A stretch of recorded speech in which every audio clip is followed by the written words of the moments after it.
క్రీస్తునందు ప్రియ దేవుని బిడ్డలైన మీ అందరికీ ఈ సమయమందు శుభములు వందనాలు తెలియజేస్తూ ఉన్నాను. దేవుని బిడ్డలారా, ఈ సమయమందు పరిశుద్ధ బైబిల్ గ్రంథము నుండి ఒక మాటను ధ్యానం చేసుకుందాం. చూడండి, కీర్తనల గ్రంథము 48వ కీర్తన గ్రంథము చివరి వచనం, దేవుడు సదాకాలము మనకు దేవుడై ఉన్నాడు, మరణము వరకు ఆయన మనలను నడిపించును. దేవుడు సదాకాలము మనకు దేవుడై ఉన్నాడు, మరణము వరకు ఆయన మనలను నడిపిస్తాడు. తిరుమలారు అంటే మన జీవితకాలం అంతయు ప్రభువు తోడుగా ఉంటారు. చూడండి, ఈ కడవరి దినాలలో మనం జీవిస్తున్నాము.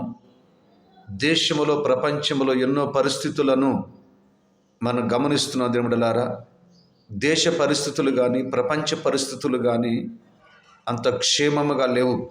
ఎక్కడ చూసిన యుద్ధాలు, గొడవలు, భయంకరమైన పరిస్థితులలో మనం జీవిస్తున్నాం. సమాధానము లేని లోకములో మనం జీవిస్తున్నాం. దేవుడలారా, ఏ నిమిషం ఏమి జరుగునో మనకు తెలియదు అన్నట్లుగా మనం జీవిస్తున్నాం. ఇట్టి పరిస్థితులలో పరిశుద్ధ బైబిల్ గ్రంథము నుండి ప్రభువారు సూటిగా నీతో నాతో మనందరితో మాట్లాడుచున్నారు.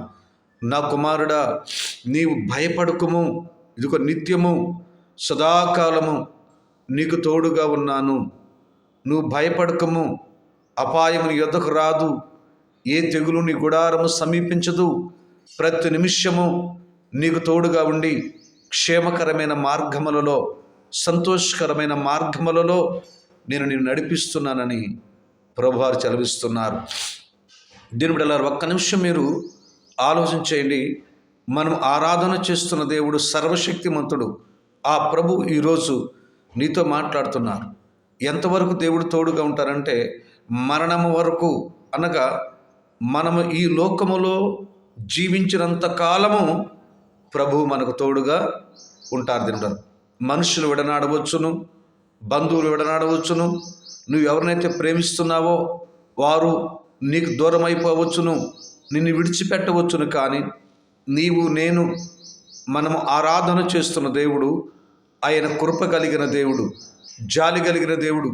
నిన్ను ఎన్నడూ విడిచిపెట్టే దేవుడు కాదు. ప్రతి క్షణము నీకు తోడుగా ఉండి సమయోచితమైన ఆలోచన ఇచ్చి సన్మార్గములో సమాధానకరమైన మార్గములు నేను నడిపిస్తున్నారు. ఆ దేవునికి నీవు లోబడి